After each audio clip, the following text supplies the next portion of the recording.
Thank you, French, but shalom. Good to see you. Always good to see you. Greetings to everybody out there.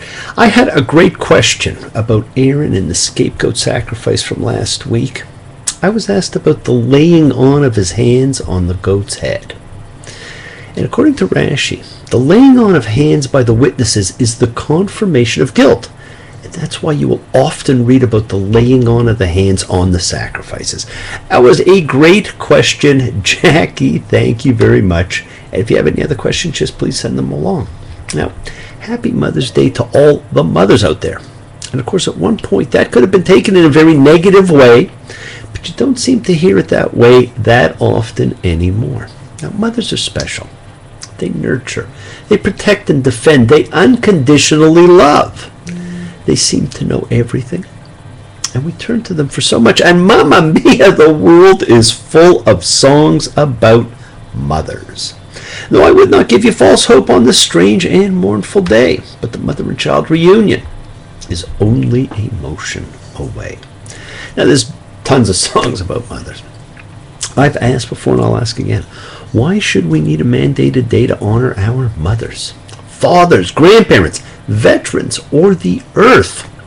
Are these not things we should carry gratitude in our hearts for all the time? We talked about gratitude last time, about how important it is to tell the people that, mean something in your life, that they mean something in your life.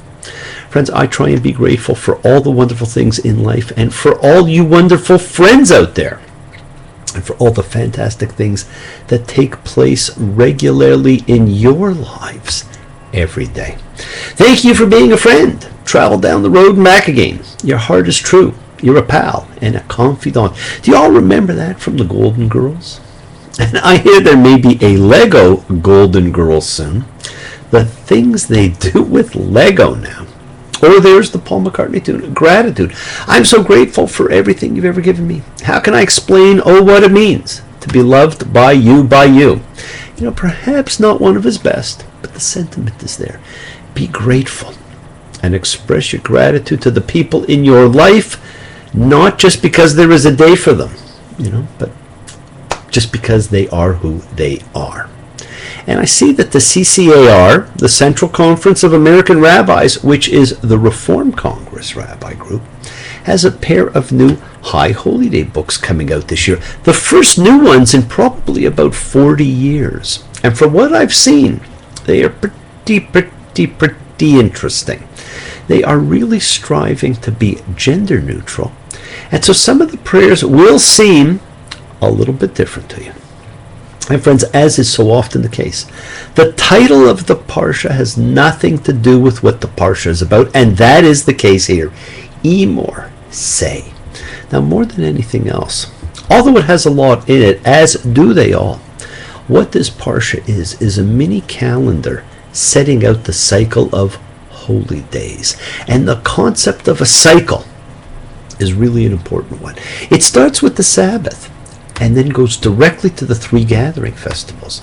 And we're busily counting the Omer to one of them right now, but that is another topic.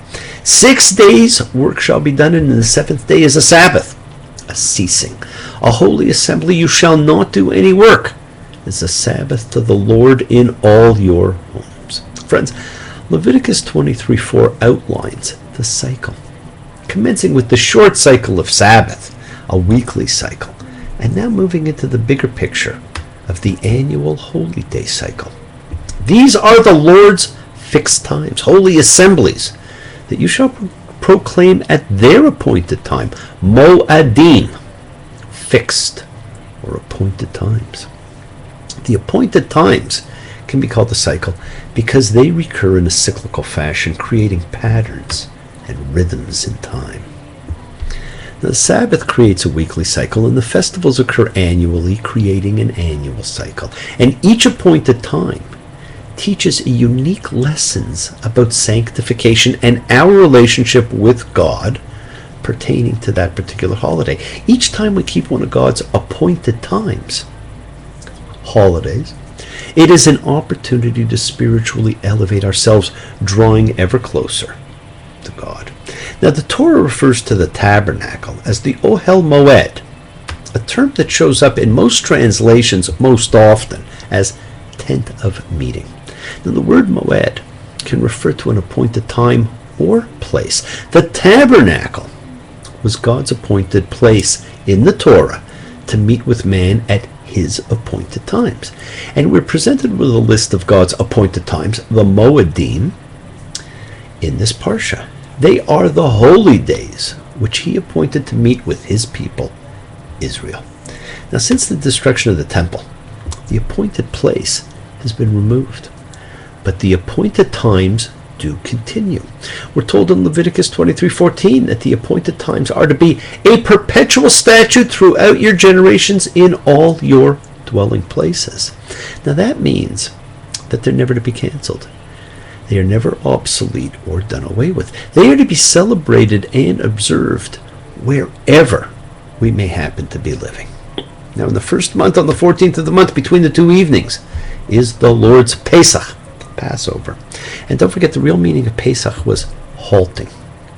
And on the 15th day of this month is the Lord's festival of unleavened bread. You shall eat unleavened bread 7 days. And you shall count from the day after the Sabbath, from the day of your bringing the sheaf for an elevation offering, 7 Sabbaths, 7 weeks. You shall count until the day after the 7th Sabbath, 50 days. And you shall bring forward a new grain offering to the Lord.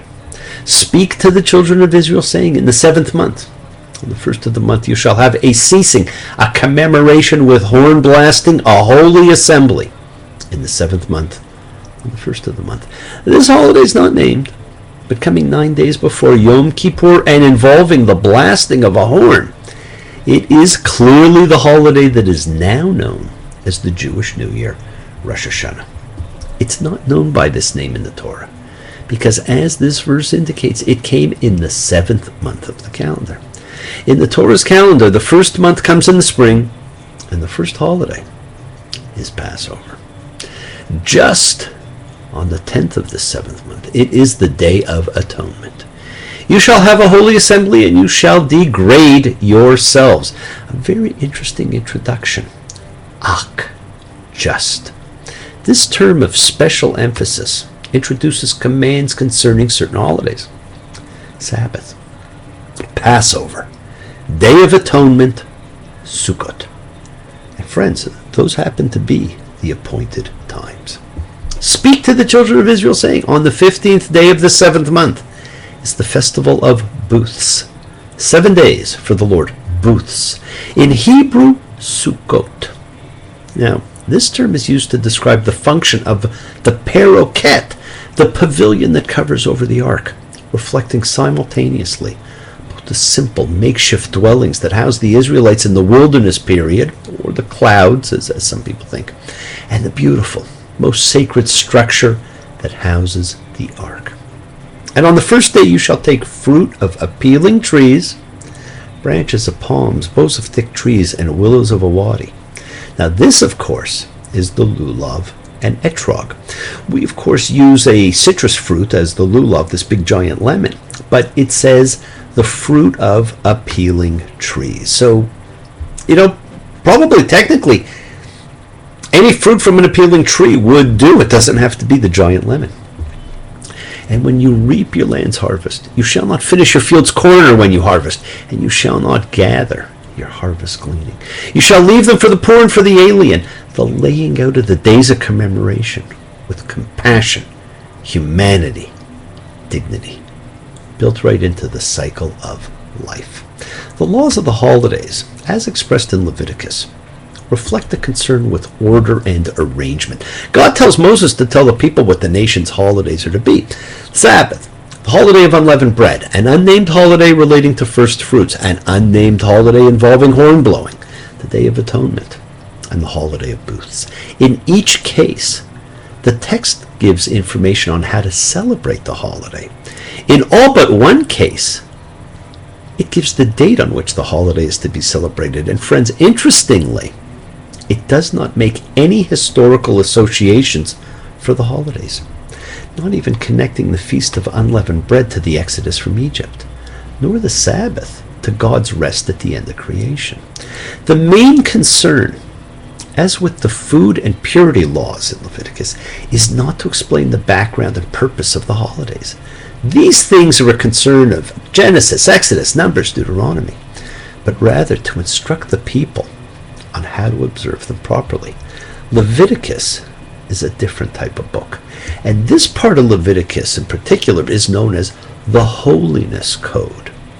It's the true establishment of the power of the cult. And make no mistake, the priesthood of biblical man was quite the cult. Now, in talking about the priests, it says, "And you shall regard him as holy because he is bringing forward your God's bread. He shall be holy to you, because I, the Lord, who makes you holy, am holy." And this is repeated over and over again. Now, it always seems odd to read so much about the priests and the power and sanctity of the priests, since Judaism is no longer a priestly religion, and we don't think of Judaism as being a religion of priests. We think of it as a rabbinic one. But the role of the priest was special, and the role of the high priest, HaKohen HaGadol, the biggest priest, was even more special. And even though we know its lineage was to be only via the eldest son, the only ones we actually can be certain of are Aaron and his son Eleazar. After that, we simply trust in the process. Until now, where we actually cannot be certain of who the Kohanim actually are. Now, we're constantly told there are degrees of holiness. All the people are holy, but the priests still are holy in a singular way because of their role. Yes, all the people are holy, but some are more holy than others. And friends, it's not necessarily that they are holier people per se, but they have a role to play that centers on the sacredness of the cult. So it is more in their role and in their expectations. And we will see this particularly during the Korah rebellion in Numbers. And like the animals for sacrifice, which cannot have a blemish, so the priest must also be unblemished. There's nothing like equality. Now, this Parsha is an amazing capsule of Jewish holy days. There are not that many, and they are all special. And they're all listed right here. And friends, there's two other extremely interesting things, almost glazed over in most commentaries about this Parsha, that I just want to briefly mention. Now, the first is that here we see that the Bible confirms patrilineal descent. Now, in every case, the woman and the children take the ethnic and religious identity of the woman's husband. Sarah, Rebecca, Leah, Rachel, Zipporah, and their children. And all the sons of Levite fathers are Levites, regardless of the tribal origins of their mothers. Identification in the Torah is patrilineal. It is in post-biblical Judaism that identification came to be based on the mother. The shift to matrilineal descent took place during the time of Nehemiah, who opposed marriages of Jewish men to women from certain other groups, instructing that their children be excluded. Now, identification by patrilineal descent, in addition to matrilineal descent, not in place of it, is at present a matter of dispute among all the movements of Judaism. Friends, it took until 1983 before the Reform movement accepted patrilineal descent, and something which the conservative and Orthodox branches still outright reject. And I know a lot of Reform Jews who simply reject it out of hand. Now, the second interesting piece of halakhic lore in this section is in Leviticus 24:16, where this tiny little story takes place. The community shall surely stone him, sojourner and native alike, for his invoking the name. He shall be put to death. This formulation, which appears to hold the mere invoking of the name of God as a sin, led later on to a general ban against pronouncing the name of the Lord, except by the high priest on the Day of Atonement in the Holy of Holies. So this is where that whole thing began. Okay. Leviticus is a very interesting book, and this section is all about ritual for holidays. It's a book for priests, extolling the power of the priestly cult. And as you continue to read, don't think of the Torah as a linear progression in your mind. Numbers would be a much more linear adjunct than Leviticus to be here. This is probably a book which came much later, inserted by priests to cement the power of the priests and to highlight the cycle of holy days. And the seasons, they go round and round, and the painted ponies go up and down. We're captive on the carousel of time. We can't return, we can only look behind from where we came, and go round and round and round in the circle game. The world is sacred, and so is everything in it. Express your gratitude. Friends, light a candle, make a wish. Celebrate your life and the lives of those you love. Live free, be free. Honor your freedom. Be well, be happy, be blessed. Share and honor the light and all who live in the light, and continue to shine. Continue to send everyone you know goodwill and love. Pray for peace. Pray for freedom for everyone, an end to terror and hatred. And remember, friends, we are a community. We learn together, we celebrate each other, we love each other. Mothers, happy Mother's Day to all of you out there. Thank you all. Love you. See you all next time. Wishes do come true. Be well, be happy. Bless you all. Shabbat Shalom. Take care. Bye.